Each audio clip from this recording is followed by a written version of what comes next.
Hello students, I welcome you all once again to this channel Prabhavi competition. अब मैं सबका स्वागत करता हूं दोस्तों।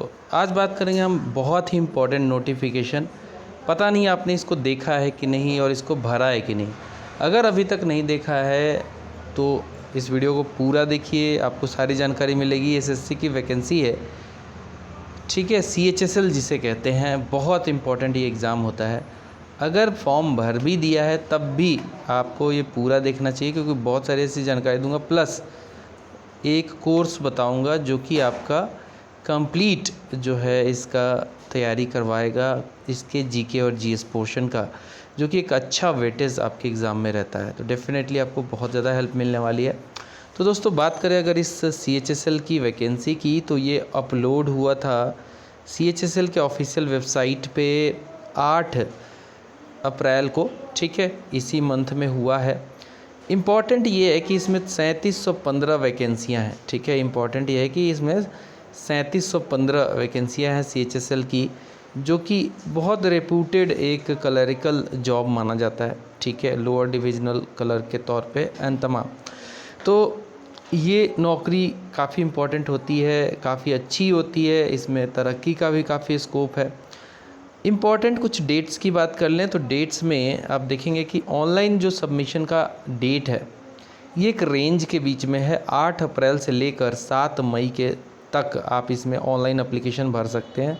ध्यान रखिएगा 7 मई 2024 तक आप लास्ट डेट है ये ऑनलाइन एप्लीकेशन भरने का। रात के 11 बजे तक से पहले तक आप भर लेना। मैं तो कहूँगा कि अभी से भर लो, ठीक है। This is extremely important, last में रस हो जाता है। अगर हम बात करें इसके पेमेंट की, फ़ी पेमेंट की, तो यहाँ पे 8 मई तक जो है 11 बजे तक इसे पे कर लेना है। इसके अलावा अगर आपके एप्लीकेशन में कुछ करेक्शन करना चाहते हो, भरने के बाद आपको लगता है कि कोई दिक्कत आ गई है, कुछ करेक्शन करना है, ठीक है, तो वो आप 10 से 11 के बीच में, 10 मई से 11 मई के बीच में कर सकते हो। अगेन टाइमिंग 11 बजे तक ही है। शेड्यूल 1 का जो एग्ज़ाम होने वाला है दोस्तों, जो कि कंप्यूटर बेस्ड होगा, काफ़ी इंपॉर्टेंट, ये टायर 1 का एग्ज़ाम होगा, शेड्यूल टायर 1 का। तो उसका शेड्यूल डिसाइड किया गया है जून से जुलाई 2024 के बीच में, जून से जुलाई 2024 के बीच में डिसाइड किया गया है। तो टाइम अभी से देखें तो मई आ ही गया है, अभी से टाइम बिल्कुल नहीं है। 1 महीने से 1.5 महीने के बीच में आपका एग्ज़ाम हो जाएगा। तो इस बीच में अगर आप तैयारी करना चाहते हो तो मेरे पास दो प्लान है।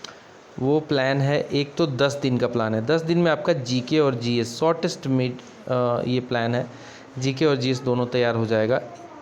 और एक है 55 डेज़ का, जो कि एक कॉम्प्रिहेंसिव प्लान है। इसमें ज़्यादा बुक्स कवर की गई हैं, 10 से ज़्यादा किताबें कवर की गई हैं।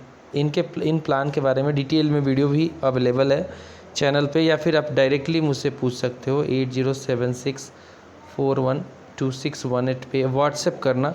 कॉल मैं कई बार नहीं लेता हूँ क्योंकि मैं खुद वीडियो आपके लिए प्रिपेयर कर रहा होता हूँ, बट व्हाट्सएप पे आप डेफिनेटली क्वायरी ले सकते हो इस कोर्स के बारे में। 1-to-1 कोर्स होगा, बिल्कुल आपको काफ़ी सरल भाषा में कहूँ तो मेरे डायरेक्टली अंडर गाइडेंस में आप रहोगे 10 डे के लिए, अगर 10 डे का प्लान लेते हो, और 55 डे वाला अगर लेते हो तो 55 डे एवरी डे जो है मेरे आप गाइडेंस में रहोगे। रोज़ एक टारगेट वीडियो दूंगा और इस तरीके से तैयारी होगी। काफ़ी अच्छे प्लान है, तो आप एक बार इसे ज़रूर मुझे व्हाट्सएप कर सकते हो 8076412618 पे। तो इन दो क्लासेस जो हैं, जो कोर्सेज हैं, इनका फ़ी भी है। जो 10 डे वाला है वो मात्र मैंने ₹500 में रखा हुआ है, ठीक है, 500 रुपीज़ में रखा हुआ है। काफ़ी बेयर मिनिमम है, ₹50 ईच डे। अगर 500 में आपका तैयारी हो जाता है, 10 दिन में हो जाता है, तो इससे अच्छा कुछ भी नहीं हो सकता है। अब इसमें भी कई लोगों को लगता है बहुत महंगा है, बहुत कम है भाई, बहुत कम है 1-to-1 गाइडेंस के लिए। आप कोर्स तो ले लेते हो, बहुत प्लेटफॉर्म है, ले लेते हो, फिर वहाँ पे ऑटोमेटिक चीज़ें चलती रहती हैं, आपसे कोई पूछने वाला नहीं है क्या पढ़े क्या नहीं पढ़े। यहाँ पे इन पर्टिकुलर कोर्सेज़ में मेरे साथ अगर आप जुड़ते हो तो एक आधे घंटे का सेशन भी होगा जिसमें हम डिस्कस करेंगे कि आपके डाउट्स क्या हुए, क्या दिक्कतें आ रही हैं, कुछ मॉडिफिकेशन चाहिए नहीं चाहिए, किस लेवल से आपकी तैयारी इंक्रीज हो रही है, क्या उसमें फ्यूचर कोर्स ऑफ एक्शन हो सकता है। वो सब आपको ऑनलाइन बेस्ड एप्लीकेशन में नहीं मिलेगा। तो 55 डेज़ वाला अगर लोगे तो उसमें ₹1500 का वो कोर्स है। 55 दिन आप मेरे अंडर गाइडेंस में तैयारी करोगे। खैर, ये हो गए प्लान के बारे में। टायर 2 का एग्जामिनेशन जो है बाद में बताया जाएगा कब होगा। कुछ और इम्पोर्टेंट बात करूँ तो इसमें पे स्केल देख लो भाई, इसी के लिए तो लोग नौकरी करना चाहते हैं कि सैलरी मिले। तो जो LDC है, लोअर डिविजनल क्लर्क, और जूनियर सेक्रेटरीट असिस्टेंट जो हैं, इनका पे लेवल है 19,900 से लेकर 63,200 के बीच का है। फिर अगर बात करें डाटा एंट्री ऑपरेटर की, तो वो पे लेवल 4 में आता है, पे लेवल 4 में आता है, जिसका रेंज होगा 25,500 से लेकर 81,100। फिर लेवल 5 आएगा 29,200 से लेकर 92,300 तक। डेटा एंट्री ऑपरेटर की बात करें तो ये ग्रेड A वाला, तो यहाँ पे आपको लेवल 4 में ही मिलेगा। 25,500 से लेकर 81,100 के बीच की आपकी सैलरी होगी। वैकेंसीज़ की बात करें तो टोटल वैकेंसीज टेंटेटिव हैं, मतलब ये इसमें बढ़ भी सकता है, घटेगा तो नहीं। 3712 वैकेंसियाँ हैं, ठीक है, 3712 वैकेंसियाँ हैं, काफ़ी इंपॉर्टेंट वैकेंसीज़ हैं। फिर रिजर्वेशन है SC ST के लिए, ठीक है, ये तो आप देख ही सकते हो, आगे मैं बता दूंगा कितना इसमें आपको रिलैक्सेशन है, रिजर्वेशन है, वो सब बताऊंगा। देखिए, आपको अगर फॉर्म भरना है तो देश के नागरिक होना ज़रूरी है। अगर नेपाल के भी नागरिक हो आप तब भी भर सकते हो, भूटान के हो तब भी भर सकते हो, ठीक है। इसके आगे अगर कुछ इंपॉर्टेंट और बातें देखें तो एज लिमिट बहुत इंपॉर्टेंट, 18 से लेकर 27 तक के बीच में आपका एज होना चाहिए। इन शॉर्ट 18 से 27 के बीच में, ठीक है। इसके लिए आपका जो डेट ऑफ बर्थ है वो 2 अगस्त 1997 से पहले का नहीं होना चाहिए और 1 अगस्त 2006 के बाद का नहीं होना चाहिए अगर आपको फॉर्म भरना है, ठीक है। तो रिलैक्सेशन की बात कर लेते हैं। एज में रिलैक्सेशन SC और ST कोई है तो 5 साल का रिलैक्सेशन मिलेगा उसे। OBC वालों को 3 साल का। पर्सन विद डिसेबिलिटी जो है PWBD जो कहते हैं, अनरिजर्व्ड के लिए 10 साल का है, OBC के लिए 13 साल का, और SC ST कोई पर्सन विथ डिसेबिलिटी है तो उसको जो है 15 साल का रिलैक्सेशन मिलेगा। एक्स सर्विसमैन जो सेना वगैरह में भर्ती होते हैं उनको भी, मिलिट्री सर्विस में जो भर्ती हैं उनको भी 3 साल का, प्लस उनकी सर्विस जो होती है वो भी माइनस हो जाती है। तो इस तरीके से आपको एज में रिलैक्सेशन देखने को मिलेगा। फिर और कुछ इम्पॉर्टेंट बातें देख लेते हैं, दोस्तों। चलिए, तो दोस्तों यहाँ पे आप देखेंगे कि एसेंशियल क्वालिफ़िकेशन क्या चाहिए। एजुकेशनल क्वालिफ़िकेशन की बात करें, ये डेट इम्पॉर्टेंट है, 1 अगस्त तक ये आपके पास डिग्रियां होनी चाहिए, जो भी ये बातें की गई हैं।